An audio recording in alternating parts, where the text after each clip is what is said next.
依持正见，倡导实修。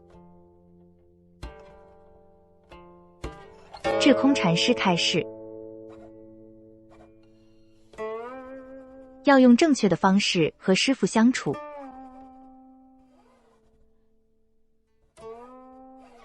这里，我给大家讲一个故事，不是说人家怎么样，是要告诉大家其中的道理。有个人看了我空间里的文章，就赞叹我，说我很好，然后加我为好友。常有人加我，我都会同意。后来上来几次，他就开始问师父，为什么要出家？这么优秀的人出家干什么？不可以交朋友？可不可以有女朋友？等等。问题就在于，他不管别人的身份，问一些对于佛教来说明显出格的问题，涉及到对宗教人士的尊重的问题了。古今中外，普遍来说，一般人都会对出家人或各种宗教人士，会采用比较尊重的方式交流，而不是随意的、口无遮拦的不太恰当的方式来交流。当然，我总是要给他们一些时间来学习，如果可能，慢慢让他们从世俗的角度转变成不俗气的角度来交流，最好再变成在道上精进的角色，然后再给他一个空性之见，让他变成实修之人，直到最后可以证到空性，那是最好的结果。总之，礼貌的、恰当的向出家人请教，是比较如法的方式。另外有一件事情也要讲一下，即个别徒弟有这样的现象。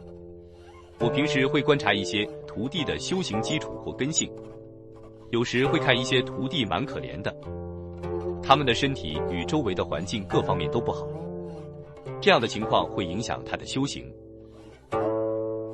我看着可怜，就想比较细致地指导一点生活中的注意事项，好使他们能避免一些修行障碍。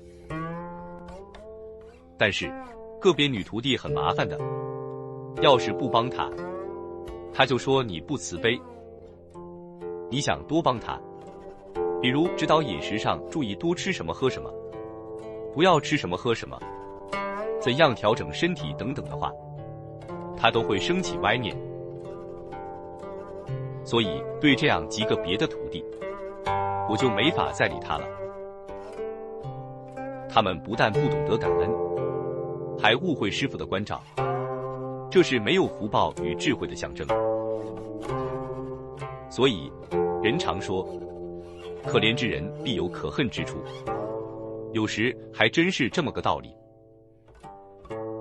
他这么一搞，就失去了师父的帮助，至少是在忏悔以前不会再得到师父的帮助了。